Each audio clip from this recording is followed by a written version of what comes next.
gusto presentarles al profesor José Manuel Lucía Mejías, profesor de la Universidad Complutense de Madrid, invitado de la profesora María Rosario, ustedes ya saben, ¿no? El profesor actualmente es profesor en la Universidad de Madrid, ha sido invitado a la Universidad de París varias veces, trabaja en el Instituto Cervantes también y digamos que se dedica básicamente a la cátedra es catedrático de filología romántica, básicamente. Ha trabajado en diversos proyectos de digitalización. En este momento es una de las novedades, una parte que no conocía de este trabajo, prácticamente en la biblioteca cervantina en este momento.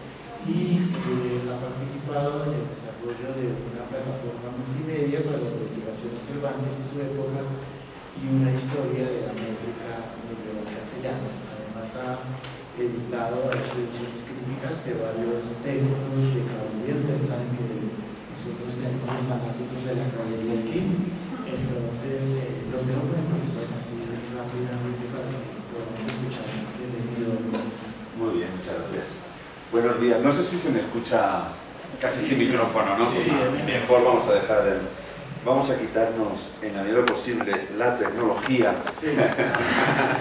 Que aún estando del mal de... Vamos a dejar. No nos den mucho problema. Bueno, yo quería pedir un aplauso a todos los técnicos que al menos han conseguido al final... han conseguido que, bueno, eso que parecía imposible cuando empezábamos, pues bueno, vamos a poder tener todos los medios a nuestra disposición. Bueno, mi idea, que me había pedido la profesora Aguilar, estar un rato, una mañana, un momento con vosotros, sobre todo para comentaros algunos proyectos de humanidades digitales y sobre todo, bueno, pues sobre todo para que me podáis preguntar o, bueno, pues podamos también dialogar sobre lo que para mí es un momento, bueno, que nos ha tocado fascinante por simplemente una cuestión de tiempo. Nos ha tocado vivir en el momento en el que se está produciendo un cambio de paradigma. Entonces, hemos pasado la época de final del siglo XX, que fue una época un poco como de terror, donde ese nuevo cambio de paradigma se vivió como un cataclismo de nuestra cultura tal como la entendíamos. Parecía que iba a acabar el libro, que se iba a acabar absolutamente todo. Bueno, 18 años después seguimos leyendo el libro, nunca se ha impreso más que en la época actual, es decir, por más que estemos todo el día con el ordenador, terminamos imprimiendo las impresoras y nunca se ha trabajado tanto en papel como ahora. Es decir, algo está sucediendo, algo se está transformando, pero tenemos no solamente que vivirlo, sino que creo que también nos toca a nosotros reflexionar sobre ello. Que es un poco la idea que yo quiero transmitiros, que por un lado se está construyendo, por decirlo de alguna manera, un nuevo cuerpo del saber. En ese nuevo cuerpo del saber, pues lógicamente los informáticos serán los brazos y las piernas, habrá una parte importante que será el tronco, que serán los ingenieros, también serán los creadores de diseño de portales web, etcétera, etcétera, pero es necesario que en este nuevo cuerpo del saber haya un cerebro. Es decir, hay alguien que reflexione sobre qué es lo que tenemos y a dónde queremos ir. Es decir, no solamente hagamos una radiografía del presente, sino qué es lo que a nosotros nos interesa. Y yo creo que yo estoy convencido, no solamente lo creo, sino estoy convencido que ese cerebro somos los humanistas. Somos los filólogos, somos los historiadores, somos los que hacemos estudios literarios, somos aquellos que reflexionamos sobre no solamente cómo llegar con qué procedimiento llegar a la gente, sino para qué llegar, para qué en un momento dado transformar precisamente la información en conocimiento.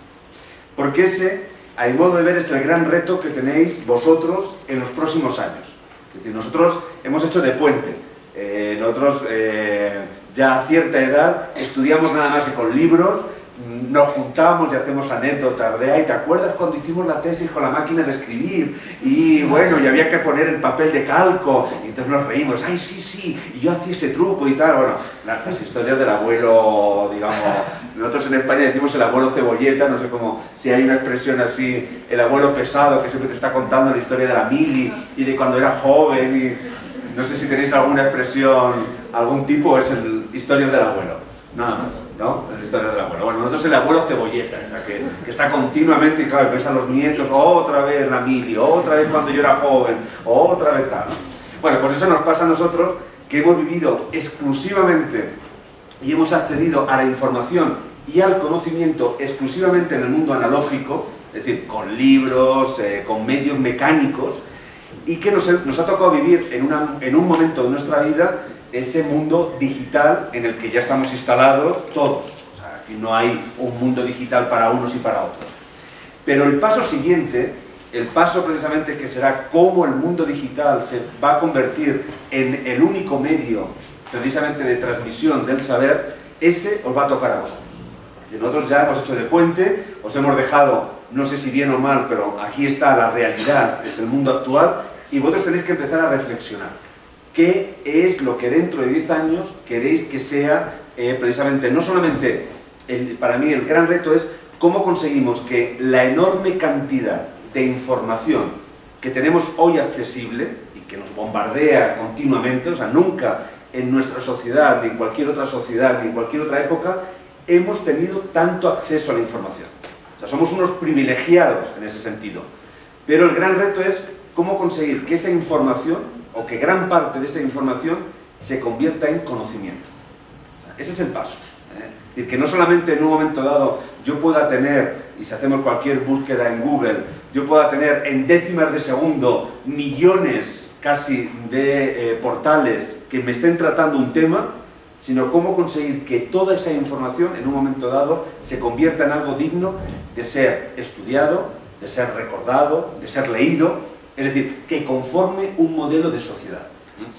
Y ahí es donde, en un momento dado, tenemos que pensar que quien controle en el presente y en el futuro el acceso a la difusión de la información, ya sea la información más científica o la información más genérica, es quien va a controlar ideológicamente el mundo.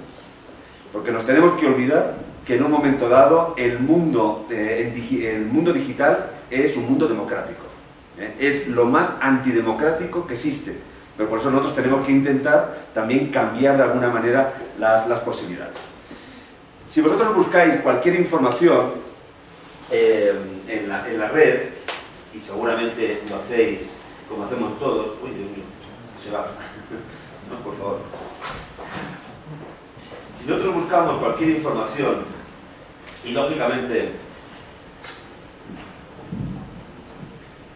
lo buscamos en Google, me imagino que también vosotros accedéis, digamos, a la información a partir de Google. ¿Quién utiliza otro navegador que no sea Google? A ver, ¿cuál utilizas? Bing. Bing. Ah, Bing. Pero utilizas también Google. ¿Quién utiliza otro que no sea Google? Todos utilizamos Google. Estamos dominados por Google. Bueno, ¿os habéis planteado por qué Google ha conquistado el mundo de los navegadores en Internet? ¿De dónde viene Google? ¿Y de dónde procede de pronto? ¿Qué es lo que hace que Google en un momento dado se ha convertido en un navegador universal? Vas a cualquier país del mundo y es Google lo que se utiliza. Digamos, somos todos los que estamos trabajando consciente o inconscientemente para Google. Cada vez que nos piden una autentificación y nos piden que, digamos, ¿cuántas señales de tráfico ves en estas no sé qué, cuántas? Bueno, pues todos estamos trabajando para etiquetar imágenes de Google para que luego Google sea más eficiente a la hora de las búsquedas. O sea, hay un universo, digamos, un ejército de trabajadores anónimos, simpáticos, todos sonrientes, poniendo las señales de tráfico, además como un juego, que viene adivinado, que son todas, ¿no? Bueno, todo eso estamos, digamos, trabajando, dedicándole segundos de nuestra vida pero imaginaros, segundo multiplicado por millones de personas en todo el mundo, son horas y horas de trabajo gratuito que le damos a una empresa que es una de las más ricas del mundo, porque no se trata de hacer un trabajo solidario, etcétera, etcétera. Bueno, ¿qué es lo que hace? ¿Qué es lo que hizo que de pronto los dos creadores de Google, estudiantes de la Universidad de Stratford en Estados Unidos, de pronto hicieran su tesis doctoral, bueno, su tesis de maestría, bueno, su disertación, y de pronto se convirtieran en los hombres, uno de los hombres más ricos, algunos de los hombres más ricos del mundo?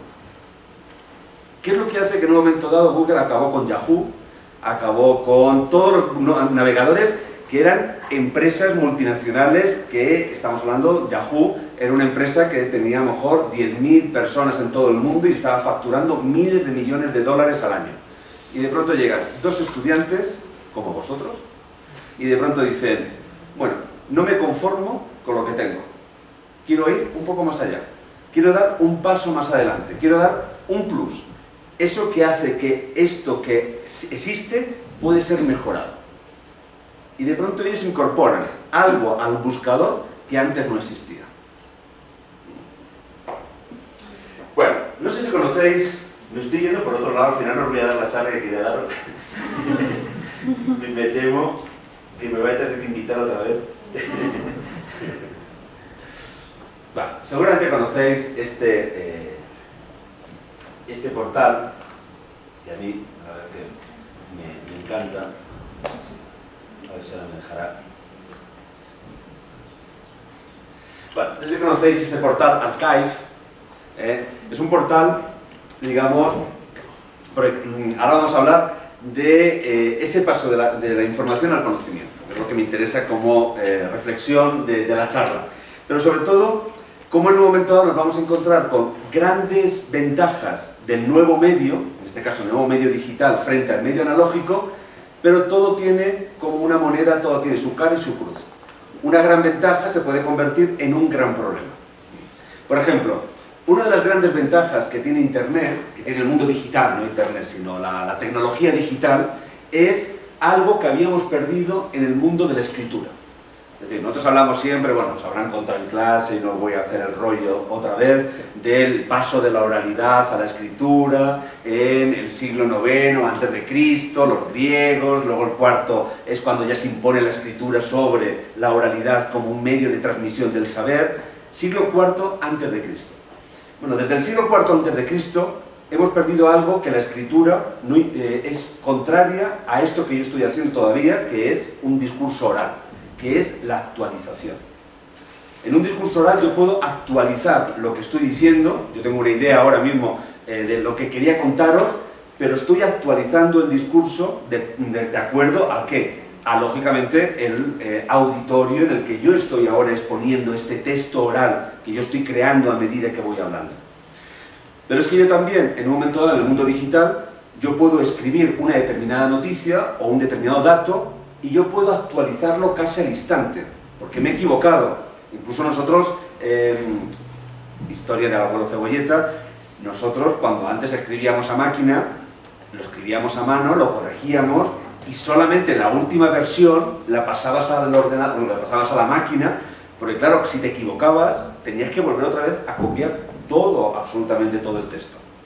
Entonces claro, había un trabajo de reflexión del texto que hasta que no lo dabas por terminado, no se pasaba limpio. Hoy, ¿cómo escribís?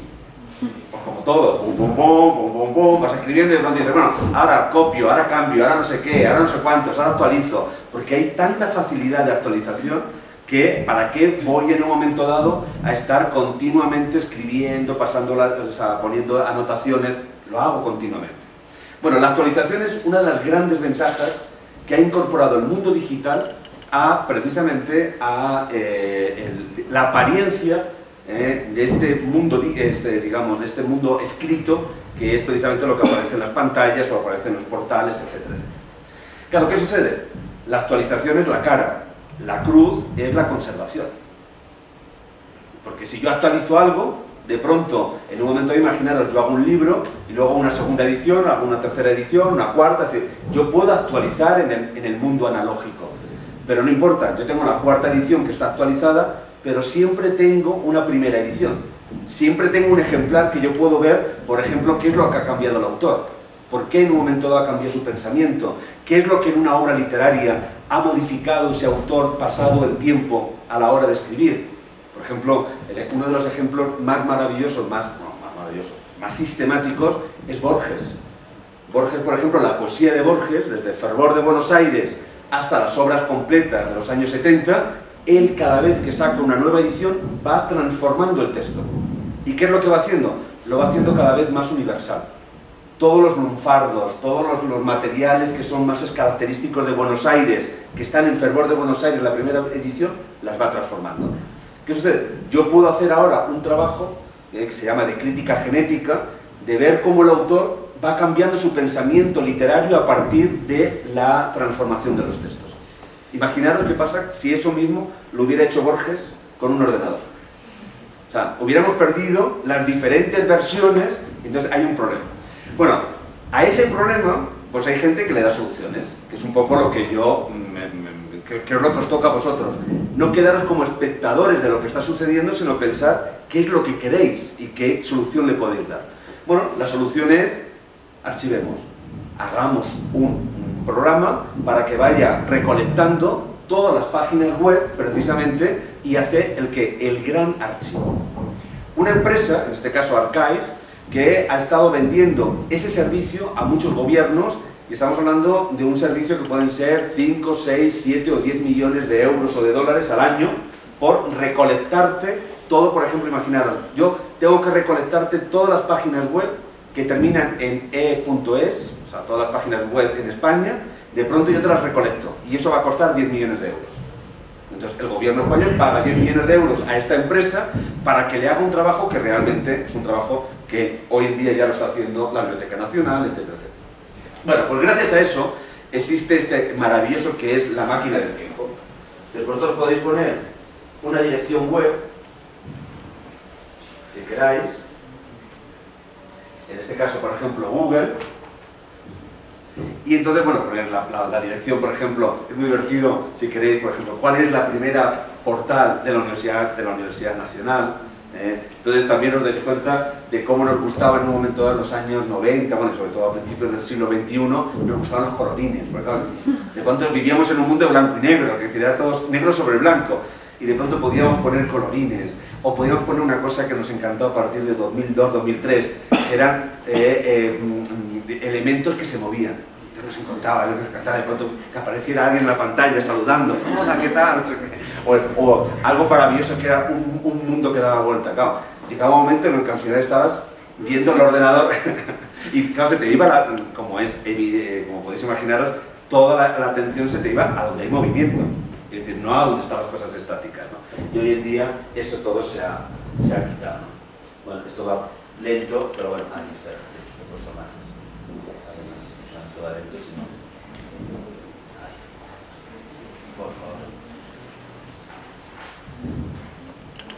Bueno, quería enseñaros esto, pero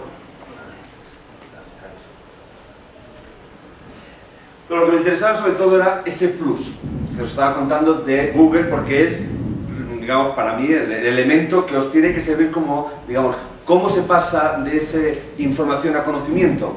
Bueno, pues lógicamente es dar con la clave. Y la clave se va a intentar 1000 veces, va a haber personas que lo van a intentar de 1000 maneras, y una lo va a conseguir. Y esa persona lo va a conseguir, y bueno, va a conseguir esto. Igual que en un momento dado, por ejemplo, ahora que estaba la noticia del WhatsApp, que ha comprado Facebook, que compró Facebook. Así lo estoy oyendo. No sé si habéis utilizado alguna vez. Ahí. No sé por qué más. Tiene un teclado diferente al mío y estoy aquí.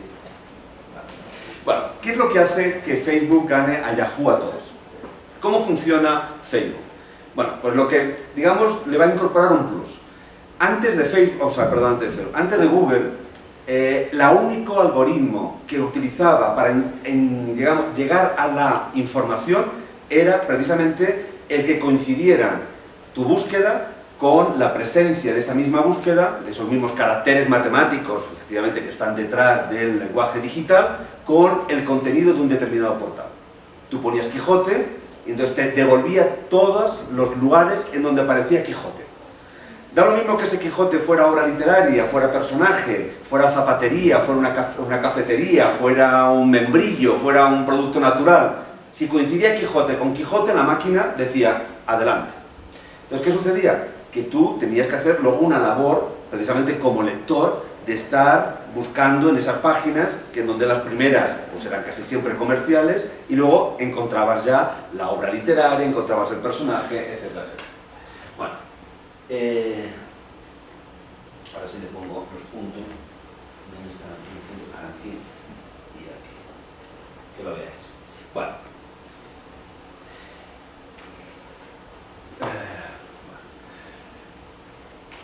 Como veis, esto es todo lo que en un momento dado funciona. Tenéis todo lo que es la posibilidad de ver este portal en todos estos años, y debajo tenéis un calendario en donde podemos irnos a el día concreto donde se ha hecho la captura de toda esa información de este portal. Si nosotros nos vamos, no a los últimos, lógicamente, o al año 2005, sino, bueno, en el año 98 es cuando nace Google, y en el 99 es cuando aparece ya el Google Beta, y luego ya en el 2000. Nosotros nos podemos ir para que veáis cómo era al inicio. Por ejemplo, el 29 de noviembre.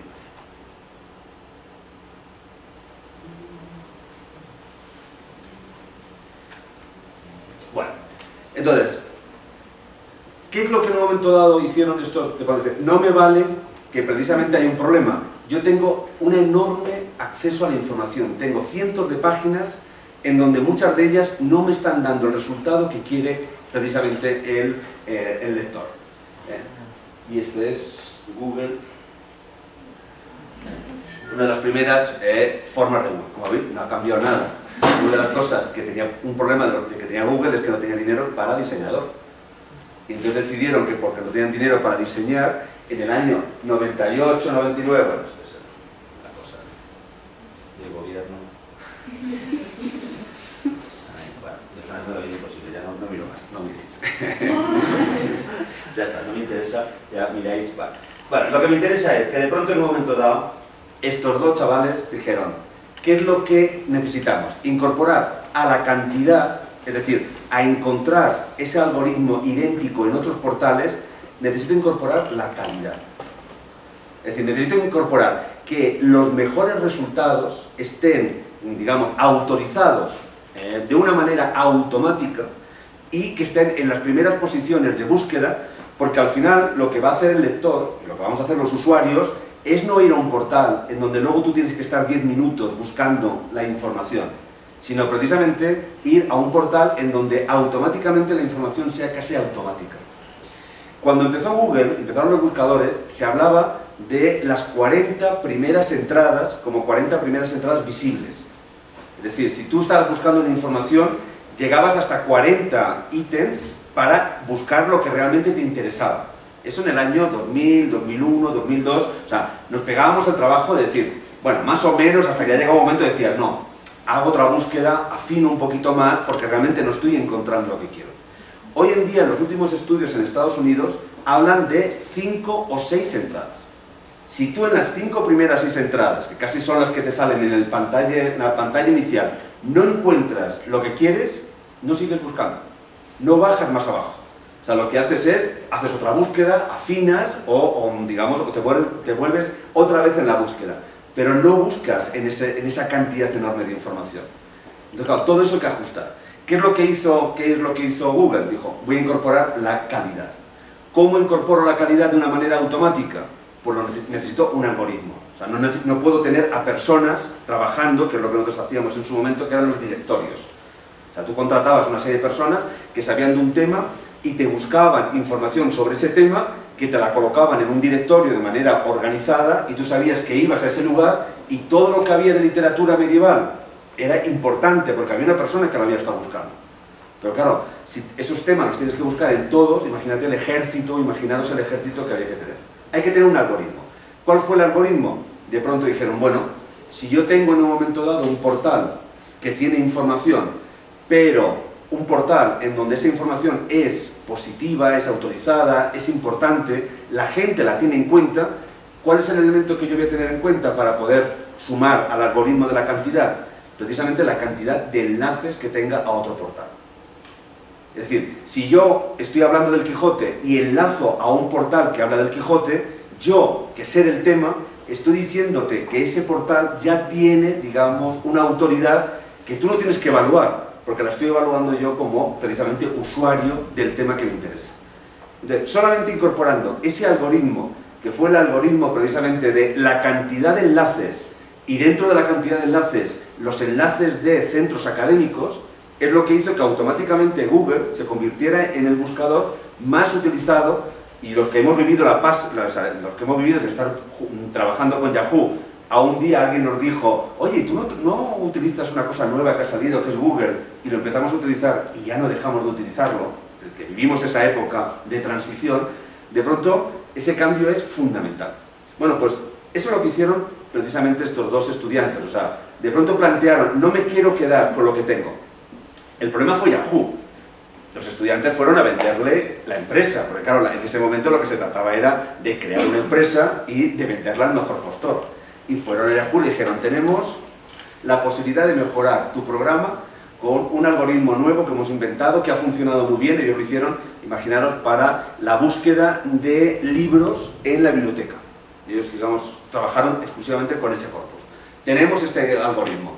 Y le dijeron Yahoo, bueno, ¿y cuánto cobráis? Bueno, hemos pensado $1 millón de dólares. $1 millón de dólares. Por un algoritmo, eso no. Nosotros que hacemos, digamos, 60.000 millones de dólares al año y no sé qué, somos la gran empresa, etcétera, etcétera, etcétera, no nos interesa. Entonces decidieron montar su pequeña empresa, hacer tal, y lógicamente a los 2 años ya compraron Yahoo, porque lógicamente, digamos, el cambio de negocio, etcétera, etcétera. Entonces, ¿qué sucede?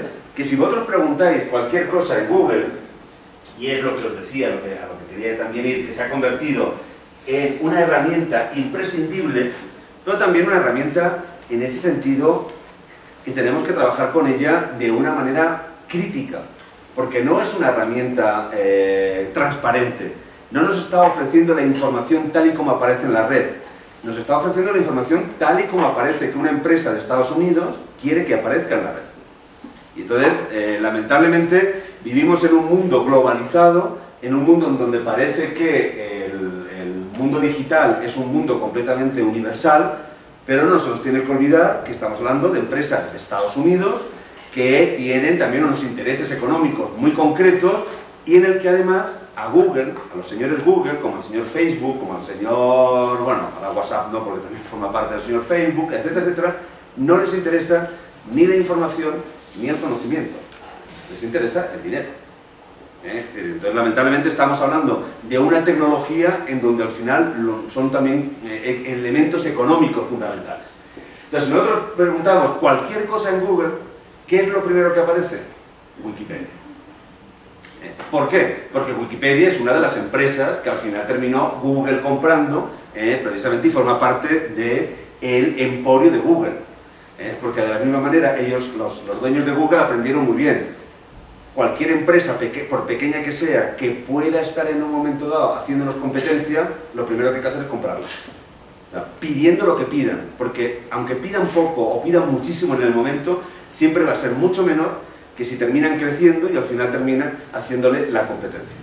Entonces, en un momento dado, Wikipedia, no sé si fueron 12.000 millones de dólares lo que costó, igual que en un momento dado WhatsApp, no sé si fueron 13.000 millones de... O sea, que son cifras, claro, cifras también que son números, porque al final lo que compras son acciones de la empresa, es decir, que en un momento dado tú no estás dando dinero real, sino que estás dando dinero de lo que vale la empresa y son acciones, etc.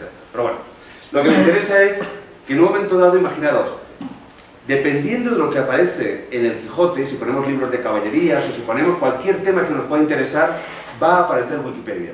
Y en un 99% de personas, al final van a leer, no van a seguir bajando a ver lo que hay en las 6, 7, 8, para ver si hay alguien que opine de una manera diferente, sino se va a quedar con las 4 o 5 primeras entradas.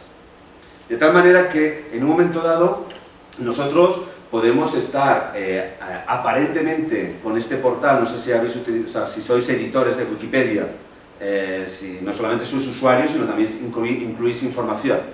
No sé si alguno de vosotros incluís información en Wikipedia, sois editores. Sí, de vez en cuando. Bueno, pues veis también el proceso de control que hay interior.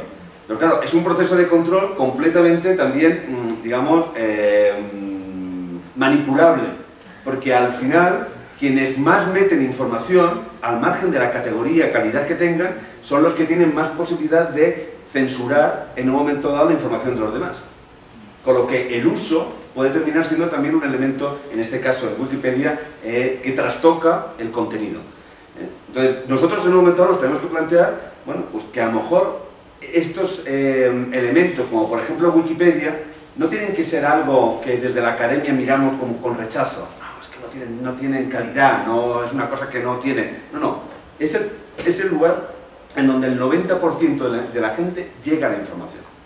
Entonces ahí nosotros también tenemos que a lo mejor plantearnos qué hacer desde ese cerebro, que es este nuevo cuerpo del saber, cómo podemos mejorar Wikipedia o cómo podemos crear unas Wikipedias que estén, digamos, también llenando de contenido la Wikipedia. Es decir, no tiene sentido crear una Wikipedia de la Universidad Nacional, nunca va uno a poder estar en los lugares, pero sí que a lo mejor tiene sentido crear información para que luego esa información sea la que valide Wikipedia y sea la que en un momento dado podamos incorporar a ella o mandar como elemento de, digamos, de enlace. Entonces, es una cosa importantísima. Y luego, lógicamente, todo lo que tiene que ver con cualquier elemento ideológico, aquí es la gran guerra. Es decir, si en un momento dado nosotros podemos defender el Quijote, y lógicamente en el Quijote hay pocos, digamos, elementos de discusión ideológica. Pero imaginaros cuántos textos literarios en un momento dado puede haber. Entonces, claro, el problema es que Wikipedia se basa en autoridades, pero no en controlar quién es esa autoridad. Y entonces, esa autoridad puede ser un blog de alguien que ha puesto previamente esa información, que es completamente una información tergiversada, una información interesada ideológicamente, y luego tiene la autoridad de ponerle como enlace a Wikipedia, y automáticamente Wikipedia lo valida como si fuera una autoridad. Entonces estamos jugando en un mundo en donde no todo lo que aparece, o no todos los que aparecen en esta creación de contenidos pueden ser válidos. Voy a contar un ejemplo, para que veáis hasta qué punto puede ser desde el punto de vista literario, O sea, cuando estoy hablando de también ese mundo ideológico, no penséis solamente en la política. Bueno, es maravilloso porque hay personajes que están blindados. O sea, por ejemplo, uno no puede poner información a Donald Trump. El portal de Donald Trump no lo puede poner, está blindado solamente digamos, los grandes bibliotecarios pueden cambiar información. Uno no puede poner información en Shakira. Shakira, por ejemplo, también está blindado, pero uno puede poner información en Jesucristo. Jesucristo uno lo puede abrir, lo puede editar y puede poner cualquier cosa, ¿no? Yo a mis alumnos de clase les hago, digamos, para que editen y sobre todo para que se den cuenta que Wikipedia es todo lo que uno pone sale a la red, es automático, pero luego hay un sistema de control interno. Entonces, para que conozcan el sistema de control, les hago que hagan, pues es una cosa que a lo mejor no se debe hacer y menos decirlo públicamente, bueno, que hagan, que metan información para ver cómo funciona el mundo interno, ¿no? Y es curioso porque, digamos, por eso sabemos lo de Shakira y tal, porque de pronto dicen, ay, vamos a meter a Shakira que ha tenido otro niño, vamos a cambiar el nombre del hijo, en vez de Milán, que se llame no sé qué, o Milan, no sé qué. Bueno. Por ejemplo, dijeron, una vez le pusieron que Beethoven tenía otra hija, tenía una hija. Y pusieron una hija y le pusieron una pequeña biografía que también era no sé qué, no sé cuánto. Bueno, estuvo una semana en Wikipedia, y luego lo quitaron. Pero claro, durante una semana, los millones de personas que estuvieron viendo esa entrada, yo me imaginaba los millones de chavales que lógicamente hacen los trabajos y que hacen cortar y pegar. Bueno, nosotros hacíamos lo mismo con las enciclopedias, lo que pasa es que nos tocaba escribirlo, pero bueno, es lo mismo, tú cortas y pegas. ¿Cuántos trabajos en el mundo ahora habrá que dirán, había una hija, entonces a partir de ahí se hará una teoría, etc. Entonces, este tipo de cosas. Bueno, yo publiqué un libro de poemas hace unos años que se titula y se llamaba Mahmoud y Ayaz, y era una denuncia a un asesinato a dos chavales, a dos jóvenes de 16, 17 años, iraníes, que fueron asesinados por homosexuales en el 2005. Entonces, yo lo publiqué y en un momento dado vi que había una entrada de una obra de teatro que había tratado el mismo tema y dije, mira, voy a hacer una entrada en Wikipedia también sobre el libro, no sé qué, no sé cuánto, ¿no?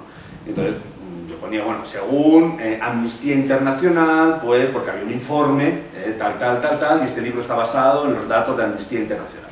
Bueno, tardaron horas, bueno, por decir minutos, horas, en un momento dado alguien que la transformó completamente para dar la versión que se había dado desde el gobierno iraní, que lógicamente era que estos dos chavales fueron ajusticiados porque habían violado a otro chaval, a un niño de 13 años, y habían tenido un juicio y les habían asesinado por esta razón. O sea, digamos, habían hecho un acto de justicia matándoles en una grúa en mitad de una plaza precisamente por este acto. Y lógicamente ponían como autoridad periódicos del momento iraníes que decían precisamente esa que era la versión oficial. Bueno, pues, por más que yo intenté cambiarlo y ponía los datos de Amnistía Internacional, los datos de los periódicos de no sé qué, no sé cuántos, como esa persona es una persona que tenía más uso en Wikipedia y por tanto tenía más capacidad de control del interior y el contenido, al final lo que aparece es su versión. Pero claro, es la versión de un gobierno, como es el gobierno iraní, que de pronto defiende unas determinadas maneras, etcétera, etcétera. Entonces, imaginaros lo que conlleva en un momento dado que cuando uno quiere ofrecer una determinada información, el medio digital en un momento dado te lo imposibilita. Entonces estamos en un mundo en donde lamentablemente a veces vivimos en nuestra burbuja de conocimiento, en nuestro deseo de ampliar el conocimiento del pasado, etcétera, y ahora también tenemos la responsabilidad de crear los mecanismos precisamente de difusión de ese conocimiento. Es decir, nosotros cuando estudiábamos, me refiero a profesores, digamos, a nosotros lo único que nos preocupaba era cómo generábamos conocimiento. Cómo se difundía el conocimiento lo teníamos ya hecho.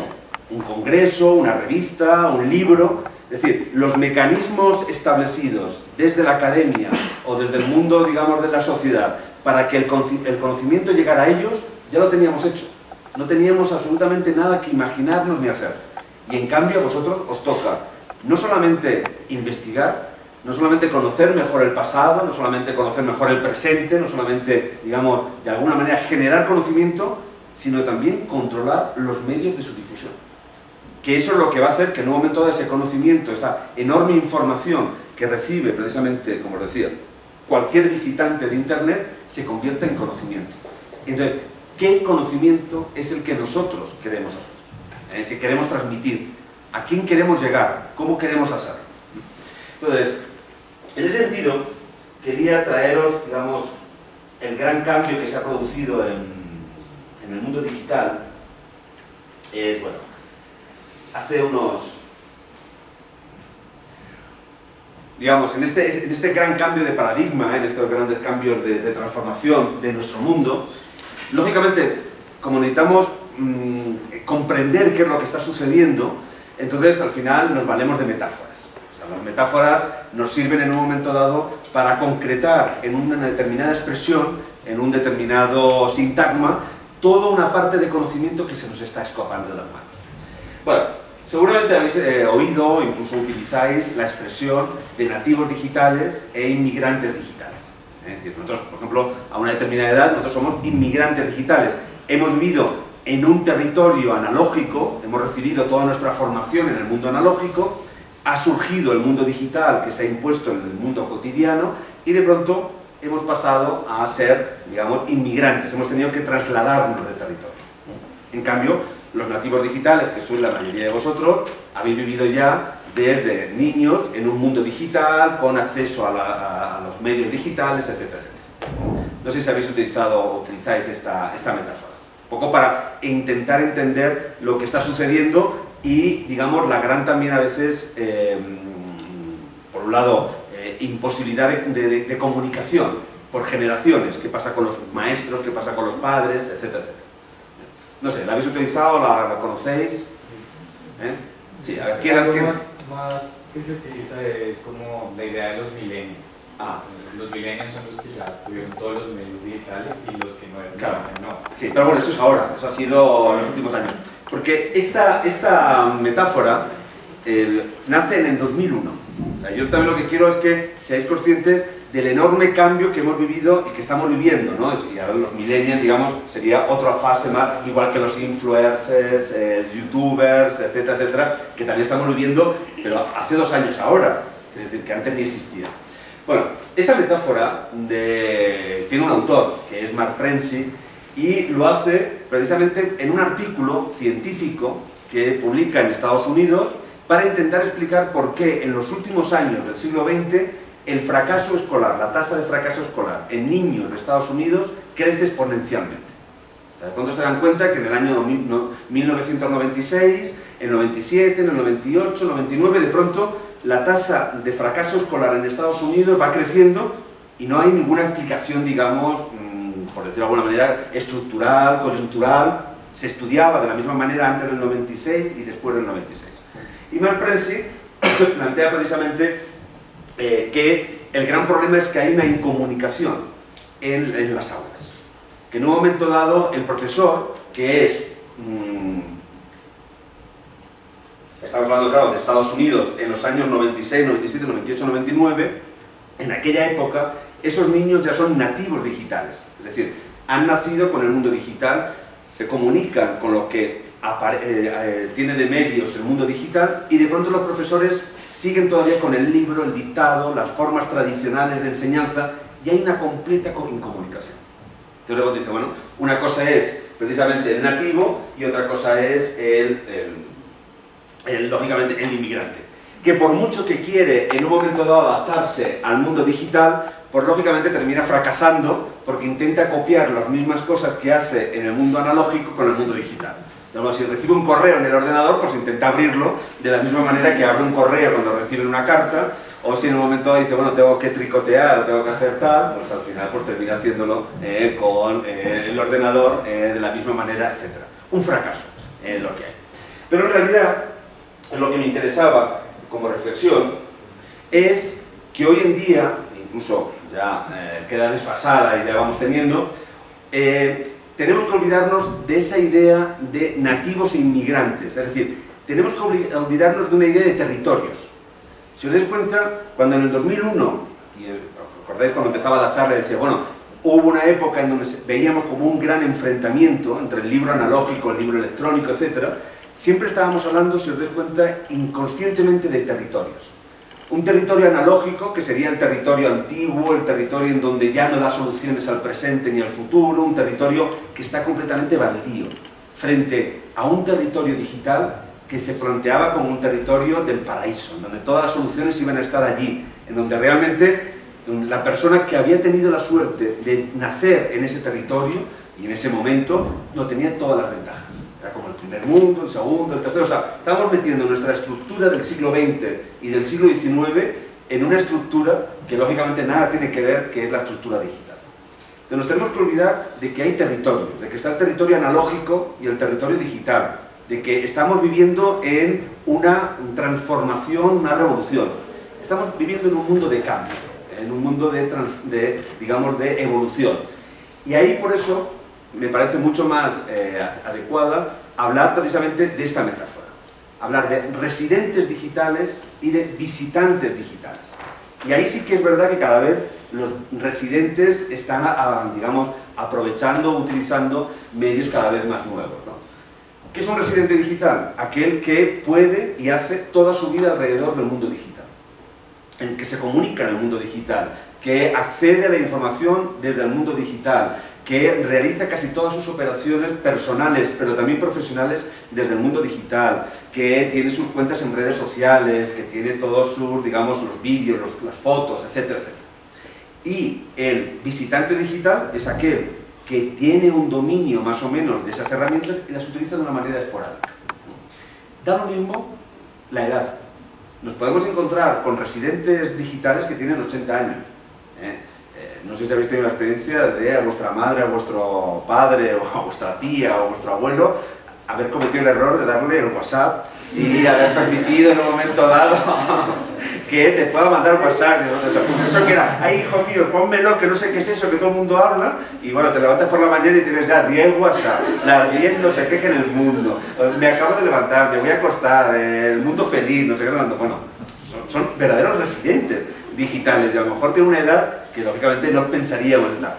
Y puede haber personas con vuestra edad, incluso menos, que sean visitantes, que realmente no utilicen estos medios, ¿no? Lo mismo puede ser en una zona más industrializada, más, digamos, urbana, menos urbana, etcétera, etcétera. Se trata precisamente de una cuestión que en un momento dado, ahora sí que estamos viviendo precisamente esos grandes cambios. Por ejemplo, en el mundo editorial estamos viviendo hoy en día, hemos tenido aquí la Filbo hasta el miércoles, un gran, digamos, un gran cambio. Antes, si uno quería publicar un libro, bueno, por la manera habitual era, bueno, a no ser que uno tuviera amigos y, o fuera novio, mujer o no sé qué, bueno, digo, una persona normal como nosotros, de pronto dice, tengo el mejor libro del mundo, o sea, he escrito una maravillosa novela. ¿Qué le tocaba? Iba, la mandabas a las editoriales y si tenías la suerte en un momento dado de que leyera a alguien y realmente se diera cuenta, pues te la podía contratar. O la mandabas a un concurso y también si tenías la suerte de que la valoraran para premiar, o muchas veces los concursos sirven para ojear, es decir, para conocer a escritores muy buenos que en un momento dado de otra manera no los leerías, ¿no? Bueno, hoy en día eso es fracaso total. Lo que hay que hacer es, y lo que se hace es, tú llevas la novela y al lado llevas un documento en el que dices, tengo 1 millón de seguidores en Twitter, tengo 1 millón de seguidores en YouTube, tengo 1 millón de seguidores en Facebook, o sea, en la red de tal. Y de pronto la editorial dice, me interesa.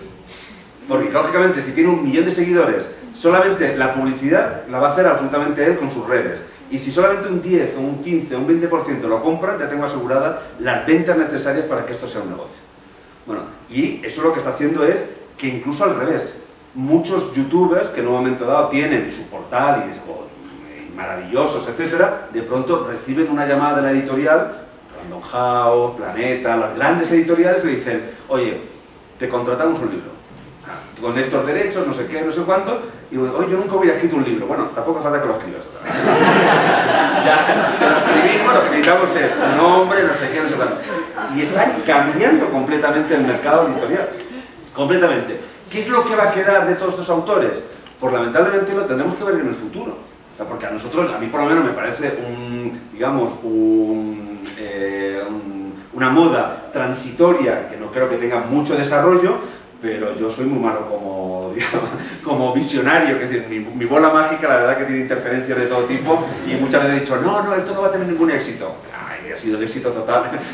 O al revés, esto va a ser una cosa grandiosa y no ha tenido. O sea, el tiempo no lo dirá, pero la realidad es que de pronto algo ajeno, en este caso a la literatura, es un motor ahora del mercado editorial.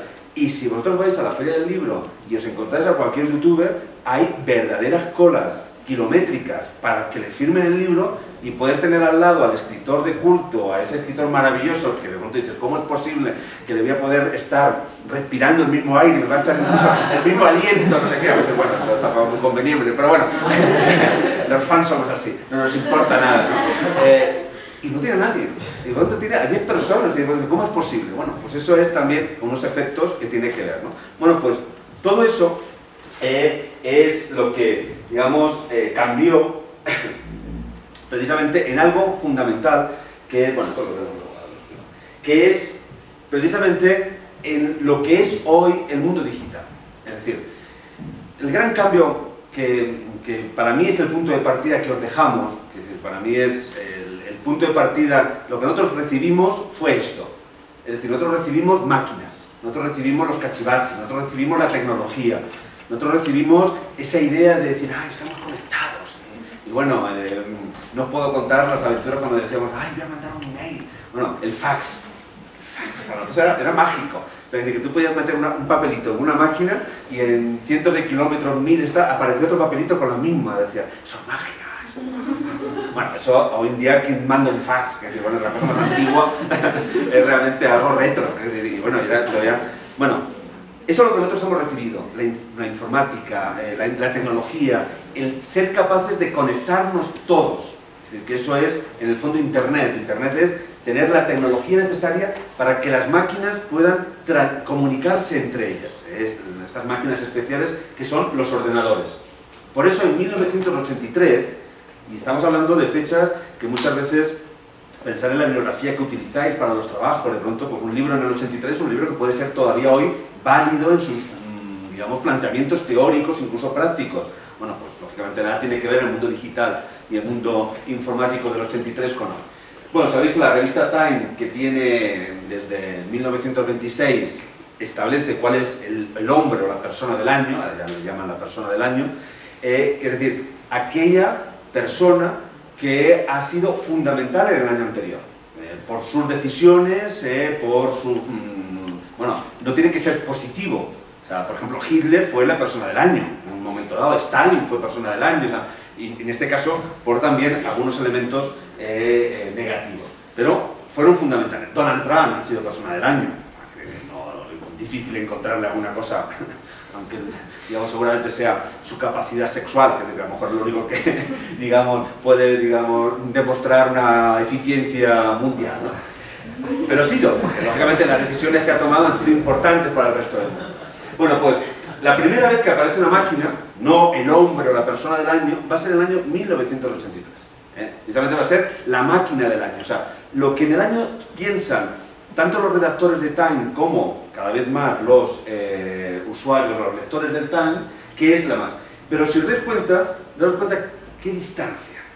Es la máquina del año, pero daros cuenta, está el hombre ahí como en la oficina, tiene una hoja de cálculo en la pantalla, porque realmente el ordenador gana, o sea, el ordenador portátil, bueno, el de casa, el personal, gana espacio en las empresas pequeñas, precisamente haciendo la labor de los contables. Lo que hacían era, iban a la empresa y le decían, bueno, este ordenador cuesta $1 millón de dólares, es carísimo. Bueno, ¿cuántos contables tienes? Pues mira, tengo 10. ¿Cuánto cobran? Al mes cobran tanto. Pues mira, en 2 años automáticamente tienes completamente $1 millón de dólares que yo te voy a ahorrar, y a partir de ese momento es todo ganancia. Entonces, bueno, es lo que consiguió. Es decir, que en un momento dado instalarse en las empresas y hacer que los contables pues dejaran de, digamos, tuvieran que buscarse otro mundo, ¿no? Y si os dais cuenta, la mujer que está como en la casa, pero ahí el ordenador en un lateral. Esto es el año 1983, donde es la aparición del objeto. Es decir, el objeto cada vez se nos incorporaba más en la casa. Pensar, por ejemplo, que en un momento dado, en el año 83, 84, 85, que es cuando de pronto empieza Microsoft con los ordenadores portátiles, y IBM, que ahí IBM fue muy lista, de pronto decir, bueno, yo no voy a dejar de construir los grandes ordenadores, pero no voy a despreciar este mundo y voy a abrir una pequeña, digamos, sala de negocio, y al final el ordenador personal se ha terminado siendo el gran negocio de IBM. Pero imaginaros que había empresarios, que también su bola no les funcionó, que de pronto dijeron, ordenador portátil, o sea, ordenador de mesa, ordenador personal, o sea, eso no lo va a querer nadie, eso es como llevarse la fotocopiadora a casa. Es decir, ¿quién está trabajando en la oficina haciendo fotocopias? ¿Se va a querer llevar una fotocopiadora en casa para seguir trabajando? Eso, en absoluto. Bueno, empresas multinacionales que en un momento despreciaron este pequeño mercado que hoy en día ni existe. Hace unos años podría decir hasta el nombre, ya me he olvidado hasta incluso del nombre de estas empresas, porque esto es real. O sea, directivos que dijeron, no queremos este mundo. Bueno, pues ese es el momento hasta que en el año, como veis, 2006, se planteó precisamente otra vez que el ordenador tenía que estar presente como hombre del año. Ha estado presente el creador de Facebook, de Amazon, etc. Pero de pronto, en 2006, y eso es lo fundamental, es el gran cambio en el que estamos viviendo, y es el que os toca a vosotros seguir evolucionando, ahora no es el ordenador, sino eres tú. Es decir, es el usuario, es el uso que hacemos de la tecnología el que es el protagonista precisamente del momento de la gran revolución. Es decir, hemos pasado del territorio, hemos pasado del objeto a lo que es precisamente el uso que hagamos ahora de esta tecnología que existe. La tecnología la tenemos la capacidad de transmitir cualquier tipo de información, tenemos la capacidad de transformarnos de 1000 maneras, pero ahora tenemos que ver qué uso le damos. Y ahí es donde yo creo que la universidad está siendo muy, digamos, está ocupando un espacio muy lejano al que le corresponde. Es Es decir, digamos, en un momento dado, la universidad, si algo justifica tener universidades, no es para simplemente crear personas que sepan hacer todo lo mismo y de pronto repetir en un esquema de trabajo o de sociedad idéntica, sino precisamente es tener el espacio de vanguardia, el espacio de experimentar aquello que lógicamente a una empresa no le va a interesar experimentar. Lo que le va a interesar luego es sacar beneficio a aquello que ha dado resultado. Pero en ese mundo de la experimentación es donde creo que nosotros, en este uso, es lo que nos tenemos que plantear. ¿Qué es lo que nosotros queremos precisamente ofrecer? Y yo quiero poner un ejemplo, precisamente, de un proyecto que es este, el Banco de Imágenes del Quijote, para que veáis lo necesario que es, precisamente, tener a humanistas o tener a expertos en humanidades al frente de los proyectos digitales para que los proyectos digitales sean realmente útiles para hacerlo. Bueno, este es un banco de imágenes que creamos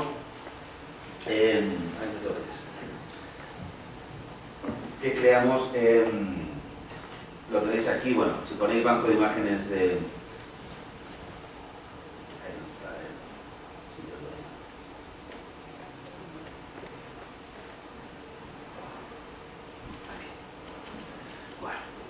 Este es un, digamos, un portal.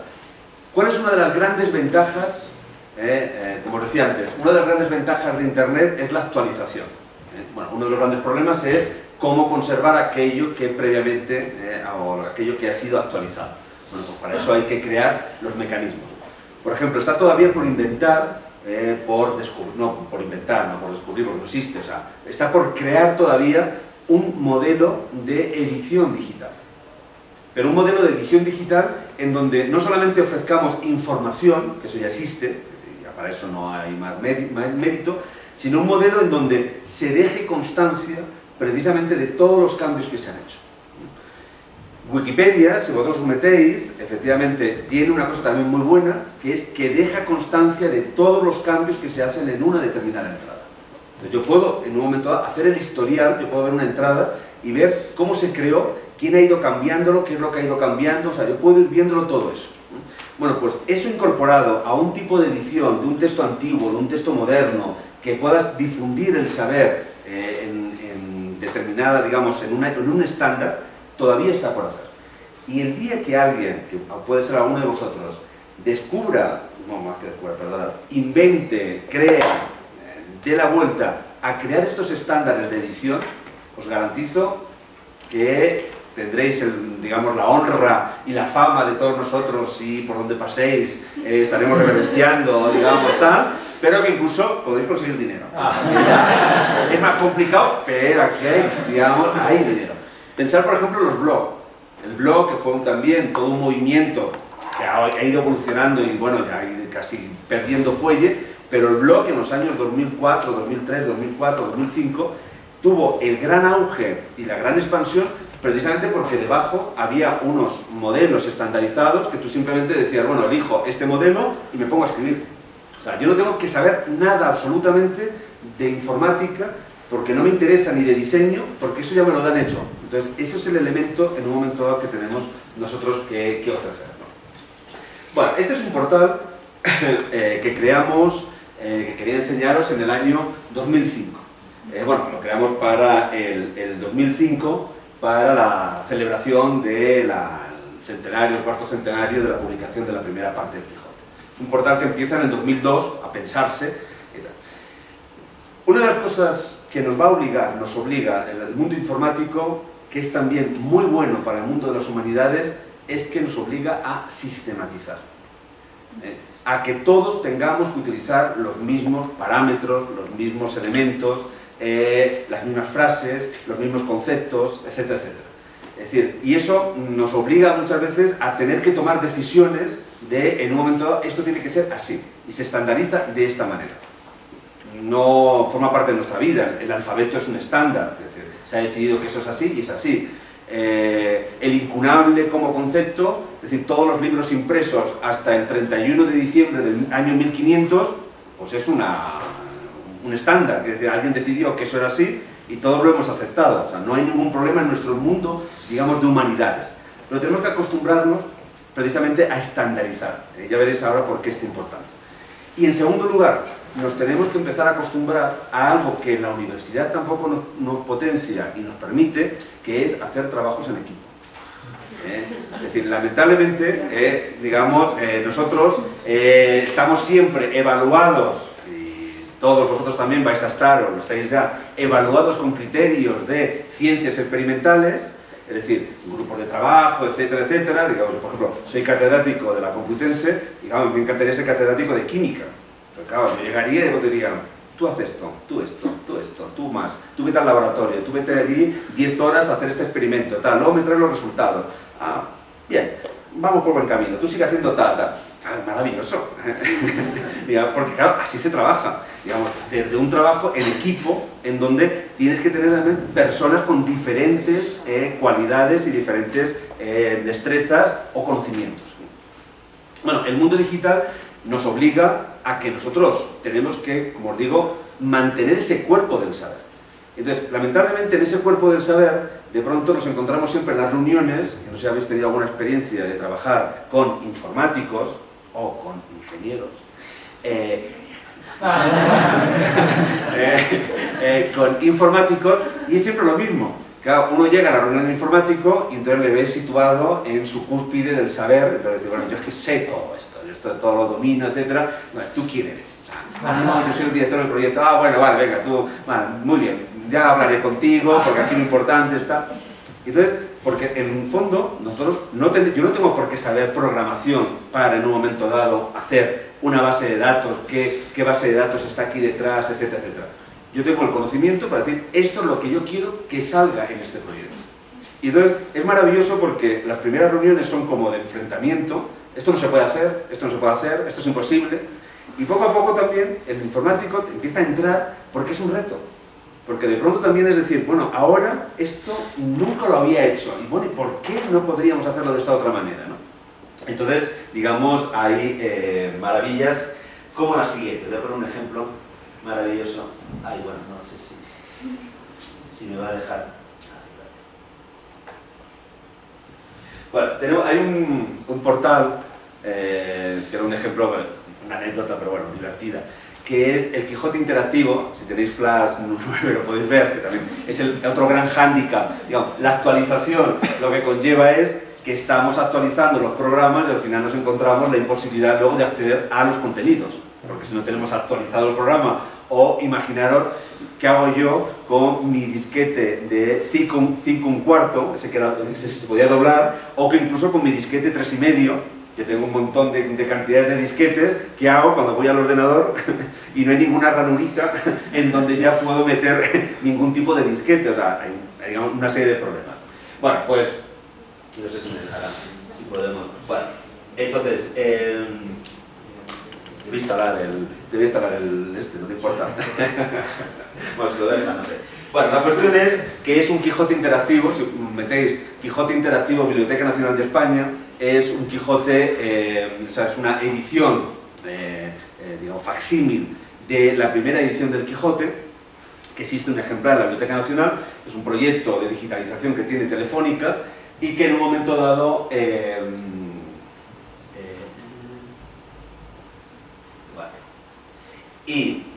bueno, vamos a dejarlo luego ya. Bueno, la cuestión es que en un momento dado hacemos todo el proyecto y el Quijote lo puedes pasar, digamos, se puede ver con Flash, por eso necesita Flash, se puede como sin pasar las páginas. Entonces de pronto un día llega el informático con una sonrisa de aquí a aquí a la reunión de trabajo y de pronto dice, he tenido una idea. Y dice, ay, bueno, un informático tiene una idea. Vamos, venga, perfecto. Sobre el proyecto, que tiene mucho. No reí, ¿no? Y de pronto dice, mira, he pensado que qué maravilla sería si cada vez que pasara la página sonara. Pero no sonara un ruido metálico, sino que yo grabara con una grabadora el sonido real de cada una de las páginas y lo instalara cada vez que se pasara, ¿no? Claro, nos miramos todos como diciendo, Dios mío, qué chorrada. O sea, y además grabar cada una de las páginas, todos sonarán igual, o sea, que nada más, ¿no? O sea, no sé qué. Y claro, pero claro, estaba así sonriente, que bueno, estaba ilusionado. Y entonces, claro, la pregunta del directivo de la Biblioteca Nacional fue, ¿y esto cuánto va a costar más? Y dijo el informático, no, esto lo hacemos nosotros gratis, no sé qué. Ah, pues perfecto, adelante tal. Bueno, si vosotros os metéis en el proyecto y tal, y efectivamente le dejáis el tal, vosotros tocáis y de pronto hace suena como realmente, y además suena página a página, que tiene unos pequeños, como podéis imaginar, unos matices que solamente yo que sé, el que tenga el oído educado a la milésima se va a dar cuenta, porque bueno, lógicamente el paso de página no tiene más, ¿no? Bueno, esa chorrada, que parece una chorrada y que no sé qué, no sé cuánto, bueno, cuando hicimos la presentación a la prensa, no sé qué, no sé cuánto, como podéis imaginar, lo que más destacaron los periodistas no era la cantidad de información que habíamos metido, no era no sé qué, no sé cuánto, sino, y es que cuando pasas la página, tener la sensación casi de estar viendo el original, de sentirlo, que solamente faltaba poner un poquito de olor y que cada vez que pasara apareciera la tinta y tal, ¿no? Bueno, pues ese tipo de cosas que de pronto dices, bueno, pues pueden que a uno le puedan parecer chorradas, terminan siendo también elementos esenciales de la difusión y sobre todo de ese trabajo en equipo, de cómo en un momento dado uno trabaja en ese cuerpo y de pronto decir, yo necesito a los informáticos para poder moverme, porque necesito las piernas y los brazos, pero necesito en un momento dado también el diseñador que me dice, bueno, esto lo vamos a tener que hacer de esta manera, no sé qué, no sé cuánto, y luego lógicamente necesitamos algo en el mundo de las humanidades que tenemos que empezar también a reivindicar como algo esencial, es que nosotros lógicamente estamos creando proyectos, como por ejemplo este, lo voy a explicar rápidamente ya para terminar, este proyecto, pero este proyecto no solamente hay que crearlo, sino que este proyecto hay que mantenerlo en el tiempo. Es decir, que es el gran cambio también del uso que precisamente del mundo digital y de las humanidades digitales tenemos que pensar en el futuro. Como os decía, a nosotros cuando estudiábamos lo único era crear el libro, o ir al congreso, o participar y publicar en una revista. A partir de ahí, qué vida tuviera el libro, o si estaban más o menos bibliotecas, etcétera, etcétera, era algo que no nos repercutía, o sea, no era algo necesario para el creador del conocimiento. Yo había hecho mi libro, había conseguido que una editorial me lo publicara, y ahora era yo que ayudaba a publicarlo, pero el libro estaba ahí. En cambio yo ahora, si tengo que hacer un portal en internet, también tengo que actualizar ese portal, tengo que mantenerlo en el tiempo, tengo que hacerlo accesible en el tiempo. Este portal, para que veáis lo que es también la complicación de accesible en el tiempo, aquí se mueve mucho dinero en todo el mundo. Este portal es uno de los más visitados, tenemos, si os dais cuenta, hay 550 ediciones y más de 17.000 imágenes accesibles. Es la primera vez que alguien, si quiere hacer un trabajo, si queréis hacer un trabajo sobre la recepción del Quijote, nunca ha habido tanta información accesible de una manera automática, o sea, es decir, que poder tenerlo. Bueno, este portal en un momento dado tenía, cuando hicimos en el 2005, yo dije, no, yo quiero tener mi propio servidor, porque quiero tener mi presencia en la red, porque cosa que ahora ya no lo haría nunca. O sea, prefiero estar en una plataforma que automáticamente consigues toda la visibilidad de la propia plataforma. Pero en aquel momento queríamos nuestro territorio, vivíamos todavía en el mundo del territorio, no en el mundo del uso. Y tuvimos nuestro servidor, que se alquila, sabéis que bueno, las URL, los nombres de los servidores se alquilan, nada, son 9 euros al año, o sea, es decir, que no es cifra, no es o 12 euros, o sea, es una cifra, digamos, minúscula a cualquier precio. Pero en un momento dado, hace un año, bueno, pasamos, esto está ahora dentro de una plataforma que quizás conozcáis, que es la Biblioteca Virtual Miguel de Cervantes. Entonces dijimos, bueno, vamos a, en vez de tenerla en nuestro servidor, imaginaos, claro, el problema del servidor es el día que se cae el servidor, no tiene servicio, entonces tienes que llamar al servicio técnico, no sé qué, entonces bueno, no, mejor una plataforma que te dé todos los servicios y además esa difusión. Bueno, la metimos, pero manteníamos la dirección QBI, no sé qué, hasta que en un momento dado empezaron a mandar mensajes de alquiler que no lo habíamos renovado y en un momento dado, pues, digamos, la persona que tenía que renovarlo no lo hizo. Y entonces me mandó un mensaje diciendo, bueno, esta dirección no ha sido renovada, queda libre. Yo dije, ay, mira, no, me meto yo y por 12 euros la renuevo yo y ya veremos no sé qué, no sé cuánto. Bueno, me metí, tardé segundos, o sea, no fue una cosa de decir, pasó un tiempo, tardé segundos en volver a contratar y ya alguien la había comprado, la dirección, y lógicamente teniendo en cuenta el uso y la cantidad de visitas que tenía, ya se alquilaba por 660 euros. Porque hay ya empresas que se dedican exclusivamente a estar pendiente de las direcciones URL que, como en casos como este, o se pierden o alguien en un momento dado la deja tener, ¿no? Pero nos pasó, por ejemplo, que una vez salió como lo difundimos, salió en toda la prensa y se equivocaron en la dirección. Y entonces, en vez de ser QBI, pusieron 2005, pues pusieron 2005 QBI. O sea, entonces se equivocó en la agencia F y ahí todo el mundo. Bueno, en el momento en el que tú le pinchabas a los minutos, no te llevaba a ningún lado, y a los 10 minutos ya alguien había comprado ese URL y automáticamente tú pinchabas y ya llegabas a un lugar en donde ya te estaba haciendo publicidad. Entonces estaba aprovechándose de la generación de todo el tráfico que en un momento dado estaba generando, que era un día o 2 días nada más, pero valía la pena, o sea, daros cuenta la cantidad en un momento dado de negocio que puede haber. Bueno, pues en este portal, como veis, tenemos presentación, visita. Está pensado para que cualquier persona que no conozca nada del Quijote o el gran especialista del Quijote pueda acceder a información. Y eso también es algo importante en el mundo de las humanidades digitales. Como lo importante es el uso, tenemos que pensar también a quién queremos dirigir nuestra investigación. Antes teníamos que tomar una decisión. Yo, en un momento dado, lógicamente, si daba una clase a unos chavales de 12 años, pues tenía que, digamos, amoldar mi discurso a los 12 años, o si me iba a un congreso de especialistas de Cervantes, pues tenía que amoldar mi discurso. Es decir, tenía que pensar en un único, digamos, destinatario de mi información para convertirla en conocimiento.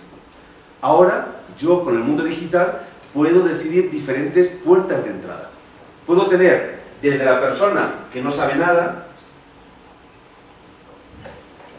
mira, sí, el Quijote, qué bonito, sí, el de los molinos de viento, ¿no? Sí, sí, luego muere, ¿no? Sí.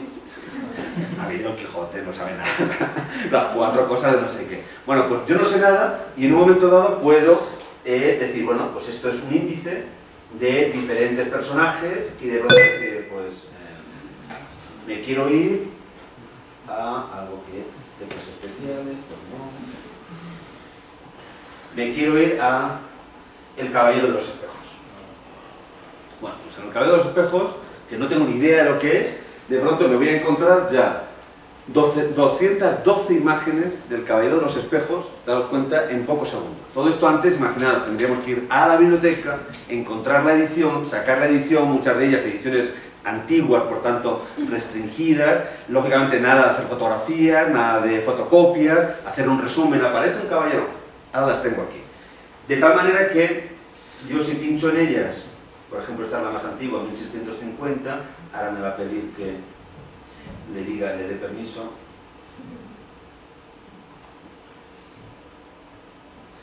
Bueno, y esto es el corazón del proyecto.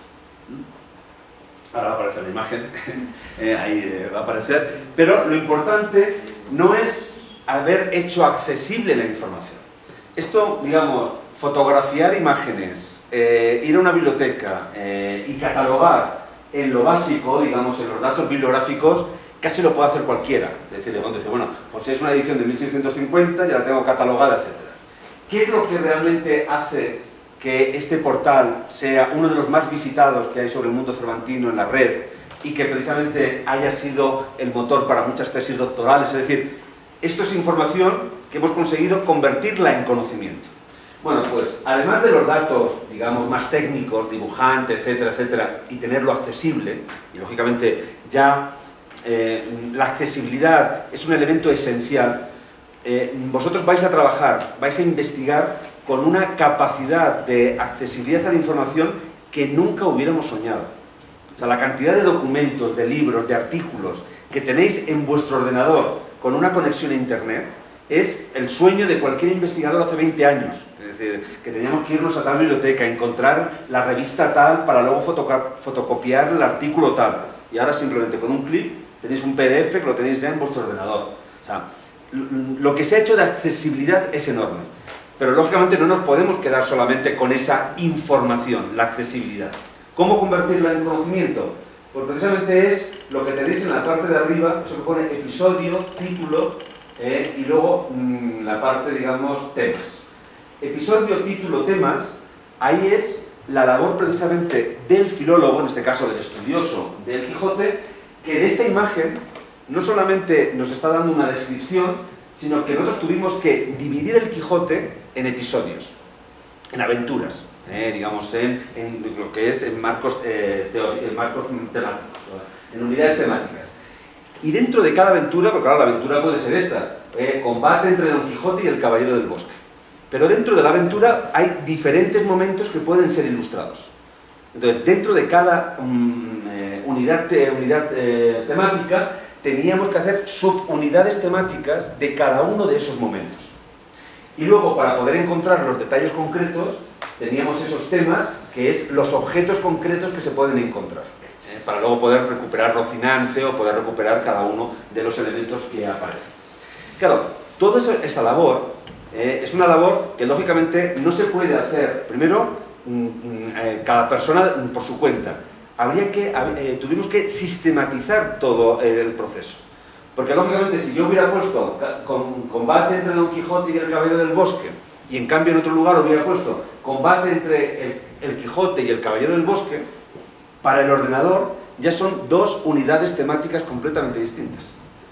Entonces, la labor que tuvimos que hacer, primero de división, pero luego de sistematizar todo eso, pues es una labor realmente ardua que tuvimos que hacer y que se convirtió, os voy a enseñar las tablas para que veáis, bueno, las búsquedas, se convirtió en estas tablas. Es un pantallazo, esto estaba dentro del...